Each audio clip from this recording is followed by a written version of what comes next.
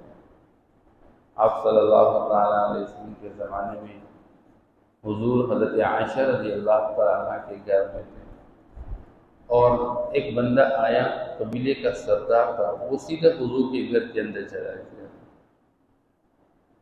آپ صلی اللہ علیہ وسلم سے پوچھنے کہ یہ عورت کون ہے؟ حضور نے فرمایا یہ میری بیوی عائشہ ہے۔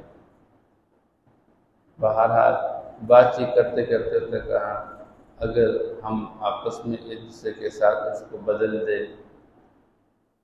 اب حضور پاک صلی اللہ تعالیٰ نے فرمایا یہ جائز نہیں ہے۔ تو عائشہ رضی اللہ تعالیٰ عنہ پوچھنے لگی اے اللہ کے رسول یہ بندہ بنا؟ تو حضور نے فرمایا یہ بندہ اپنے قبیلے کا سردار ہے لیکن احمق ہے، بے وقوف ہے۔ بہرحال اس زمانے کے اندر لوگ بعض اوقات بغیر اجازت کے، تو فرمایا کہ پیغمبر کے گھر میں بغیر اجازت کے داخل نہ ہو، اور یہ صرف پیغمبر کے گھر کے متعلق نہیں بلکہ حکم عام ہے، کسی بھی مسلمان کے گھر میں بغیر اجازت کے داخل نہ ہو۔ حضور نے فرمایا جب تم کسی کے گھر پہ جاؤ تو تم اجازت ہے، اور اجازت کیا ہے کہ السلام علیکم، 3 مرتبہ سلام کے الفاظ کہہ دو، تمہیں اجازت مل گئی تو تم اندر داخل ہو جاؤ، اجازت نہیں ملی تو واپس جائے۔ آپ سے کہا گیا ابھی اس وقت گھر پہ مرد کوئی نہیں ہے، بعد میں آ جائیے، تو واپس لوٹنا چاہیے۔ بعض اوقات بندہ اجازت مانگتے ہیں اندر سے، اور کون ہو بھائی؟ تو پھر جواب میں نام بتانا چاہیے۔ جابر رضی اللہ عنہ حضور کے گھر تشریف لے گئے، تو فرماتے میں نے اجازت طلب کی، تو حضور نے اندر سے پوچھا کون ہو بھائی؟ میں نے کہا جی انا، میں ہوں۔ حضور نے فرمایا انا۔ حضور نے اس کو دہرایا، یعنی اس کو ناپسند کہ انا کون ہے بھائی؟ نام بتاؤ، نام کیا ہے؟ تو نام بتانا بھی میں فلاں بن فلاں۔ بہرحال تو ایک تو گھروں کے اندر بغیر اجازت کے داخل نہ ہو۔ دوسری بات اگر اجازت دی جائے الا ان یؤذن لکم الی طعام، اور کھانے کی تمہیں اجازت دیجیے تو پھر تم داخل ہو جاؤ، لیکن غیر ناظرین انہ، کھانے کے تیار ہونے کے وقت تک انتظار کرنے والے نہ ہوں، کیونکہ اس زمانے میں اس طرح کھلے گھر نہیں تھے، چھوٹے گھر تھے، خاص قسم کی بیٹھک بھی نہیں ہوتی تھی، پھر گھر کے اندر عورتیں اور وہ کام کرنے والی، پھر گھر کے لوگ مہمانوں کے لیے کھانا تیار کرنے میں لگے تھے۔ اب اگر کوئی بندہ کھانے کے لیے چلا جاتا اور وہ پہلے سے بیٹھ جاتا تو خامخواہ گھر والے اس کے ساتھ بیٹھنے میں لگ جاتے ہیں، اس کے ساتھ بات چیت میں لگ جاتے ہیں، وہ کھانے کی تیاری میں دقت پیش آتی ہے۔ اس علماء فرماتے ہیں اگر کہیں پر یہ دقت محسوس نہ ہو، کھانا تیار ہو رہا ہے، گھر والے فارغ ہیں اور گھر میں لوگ کھانا تیار ہونے سے پہلے چلے جائیں اور گھر والوں کے ساتھ گپ شپ میں لگ جائے، کوئی مسئلہ نہیں۔ پھر کھانا کھانے کے بعد بعض لوگ بیٹھے رہتے تھے، گپ شپیں لگتی، اس سے بھی گھر والوں کو تکلیف ہوتی ہے، کیونکہ گھر والے جب مہمان چلے جاتے ہیں ان کے بعد کھانا کھاتے ہیں تو گھر کے لوگ تھکے ہارے ہوتے ہیں۔ ہاں اگر گھر والوں کی خواہش ہوتی ہے کہ ہمارا مہمان کھانے کے بعد ہمارے ساتھ بیٹھ جائے، گپ شپ لگائے، ہمارے ساتھ تھوڑا وقت گزارے، پھر خیر اس میں کوئی حرج نہیں ہے، لیکن عام طور پر جب کھانا کھا لیا جائے بس پھر اس کے بعد گپ شپیں نہ لگائے، فوراً نکل جائے، فانتشروا، تو پھر تم جو ہے چلے جاؤ۔ ولا مستأنسین لحدیث، بات چیت کرنے کے لیے دل لگا کر جی لگا کے مت بیٹھو۔ اب یہ آیات مبارکہ علامہ ابن کثیر رحمہ اللہ صاحب رح المعانی ہے، ان حضرات نے اس کے نزول کو ایک واقعے کے ساتھ خاص کیا کہ آپ صلی اللہ تعالیٰ علیہ وسلم جس وقت حضرت زینب رضی اللہ تعالیٰ عنہ کے ساتھ نکاح کر چکے، اپنے منہ بولے بیٹے کی جو بیوی تھی، تو اس موقع پہ آپ صلی اللہ تعالیٰ علیہ وسلم نے نکاح کے موقع پہ ولیمہ تیار کیا تھا، اور صحابہ فرماتے ہیں، انس رضی اللہ تعالیٰ عنہ فرماتے ہیں حضور نے اپنی بیویوں میں سے حضرت زینب رضی اللہ تعالیٰ عنہ کے نکاح میں جس درجے ولیمہ تیار کیا تھا اس درجے اس سے بڑھ کر کوئی ولیمہ تیار نہیں کیا۔ اور سب سے بڑا ولیمہ کیا تھا کہ حضور نے ایک بکرا ذبح کیا تھا، اس کا کھانا تیار کیا تھا، یعنی بکرے کے کھانے کو سب سے بڑھ کر ولیمہ قرار دیا گیا، ورنہ آپ صلی اللہ تعالیٰ علیہ وسلم کے ازواج مطہرات کے نکاح میں جو ولیمہ تھا وہ اس سے بھی کم درجے کا تھا۔ حضرت صفیہ رضی اللہ تعالیٰ عنہ کے ساتھ جو نکاح ہو چکا، حضور کے پاس کچھ کھجور تھے اور ستو، اور حضور پاک صلی اللہ تعالیٰ علیہ وسلم نے وہ دسترخوان پہ رکھ دیا،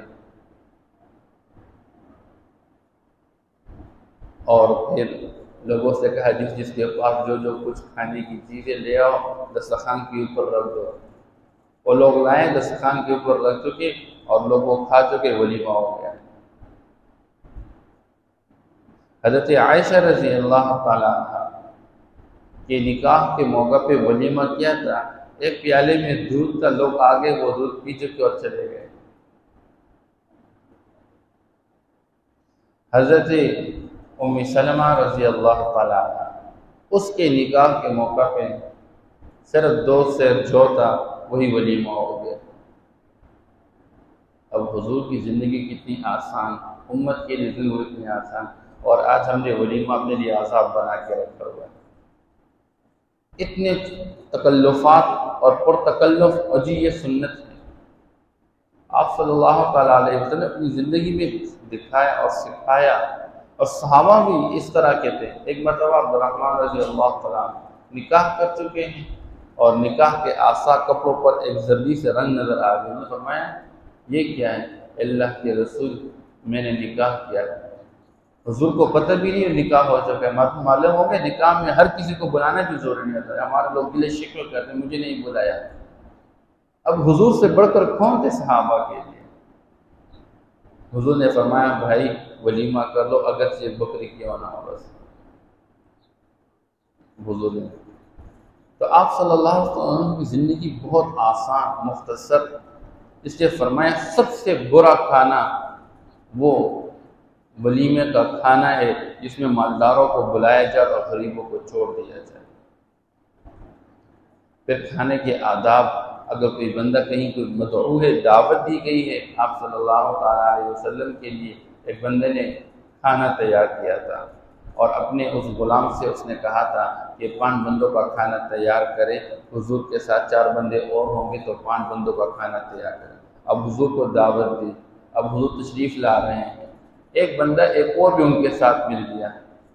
جب ان کے دروازے پر پہنچے کہ حضور نے پیغام دیا بھئی ہمارے ساتھ ایک بندہ مزید اور بھی آیا ہے، اگر آپ کے کھانے میں گنجائش ہے ہم ان کو اپنے ساتھ لائیں، اگر آپ کی اجازت نہ ہو کھانا کم ہو ہم اس کو رخصت کر لیں۔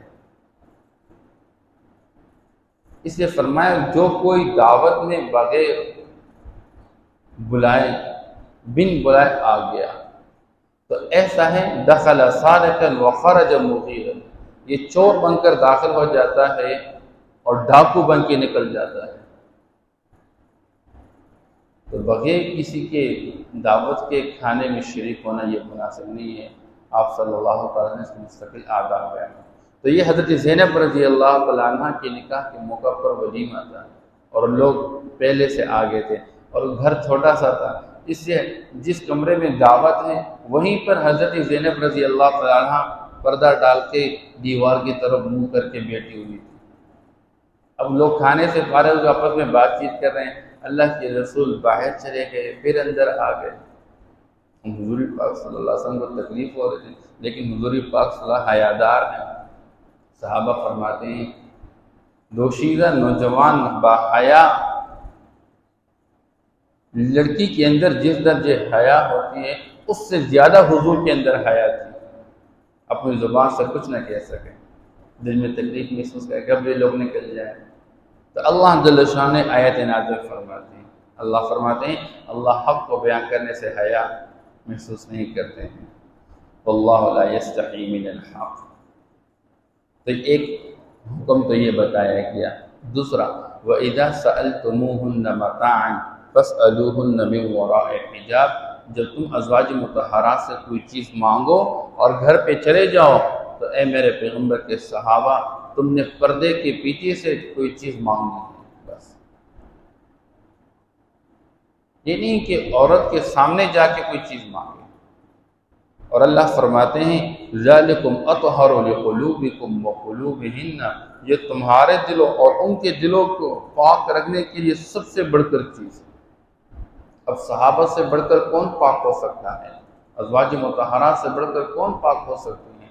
جب ان کو یہ ادب بتایا گیا کہ بغیر پردے کے کوئی چیز نہ مانگنا، تو پھر آج کے مسلمان کو کس درجے یہ حق حاصل ہے کہ بغیر پردے کے کسی عورت کے ساتھ بات چیت کرے؟ یا کوئی عورت، مرد آیا دروازے پہ اور عورت فوراً نکل جائیں بغیر پردہ کے؟ اس سے معلوم ہو گیا کہ جب اللہ فرماتے ہیں کہ یہ تمہارے دلوں کو پاک رکھنے کا سب سے بڑھ کر ذریعہ ہے، تو معلوم ہوتا ہے اگر بے پردگی کے ساتھ او جی ہمارا پڑوسی ہے، او جی ہمارا بھائی ہے، او جی ہماری بہن ہے، نہیں، تو صحابہ اور صحابیات سے بڑھ کر کوئی نہیں ہے، تو ہمیں بطریقی اولا پردہ کا اہتمام کرنا چاہیے۔ اس نے فرمایا کہ آپ بغیر پردے کے سامنے آ کے کھل کے کوئی چیز نہ مانگ لیا کرے، پردے کے پیچھے سے مانگ۔ وَمَا كَانَ لَكُمْ أَن تُؤْذُوا رَسُولَ اللَّهِ، اور تمہارے لیے مناسب نہیں ہے کہ تم پیغمبر کو تکلیف دے دو۔ وَلَا أَن تَنكِحُوا أَزْوَاجَهُ مِن بَعْدِهِ أَبَدًا، اور پیغمبر کے بعد پیغمبر کی بیویوں کے ساتھ تم نکاح نہ کر دو۔ آپ صلی اللہ تعالی وسلم کی ازواج مطہرات، پیغمبر کی بیویوں کے ساتھ نکاح کرنا امتی کے لیے حرام ہے۔ علماء فرماتے ہیں ایک وجہ تو یہ ہے وَاذْكُرْنَ مَا يُتْلَىٰ فِي بُيُوتِكُنَّ، کہ پیغمبر کی بیویوں کے ذمے اللہ نے یہ کام لگا دیا کہ جو اللہ کی آیت پیغمبر پر نازل ہو رہی ہے، پیغمبر آپ کو جو تعلیم دے رہے ہیں، اس سبق کو سیکھنا اور اس سبق کا آگے لوگوں کے ساتھ مذاکرہ کرنا اور امت تک وہ سبق پہنچانا، یہ تمہارا کام اور ذمہ داری ہے۔ اگر پیغمبر کے بعد کسی اور کے ساتھ نکاح میں مشغول ہے تو یہ مقصد فوت ہو جائے گا۔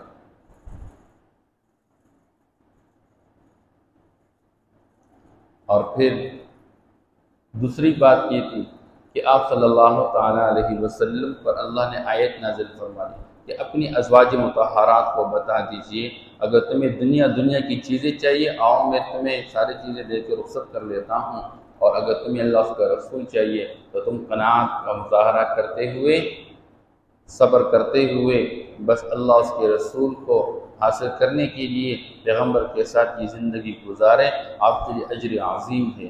تو جب انہوں نے اللہ اس کے رسول کا انتخاب کر دیا، اب اس کے بعد ان کے لیے کسی اور کے ساتھ نکاح کرنا جائز نہیں۔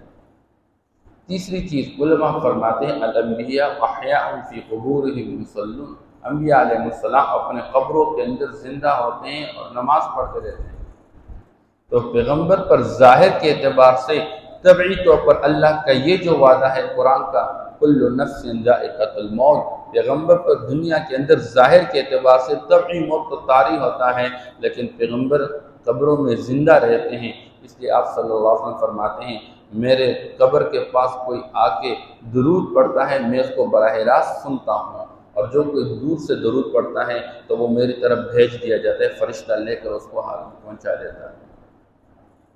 اس لیے پیغمبر کی بیوی کے ساتھ نکاح کرنا جائز نہیں ہوتا۔ جس طرح کہ انبیاء علیہ السلام کا جو مال ہوتا ہے وہ میراث میں تقسیم نہیں ہوتا، انبیاء علیہ السلام وہ مال کا کسی کو وارث نہیں بناتے۔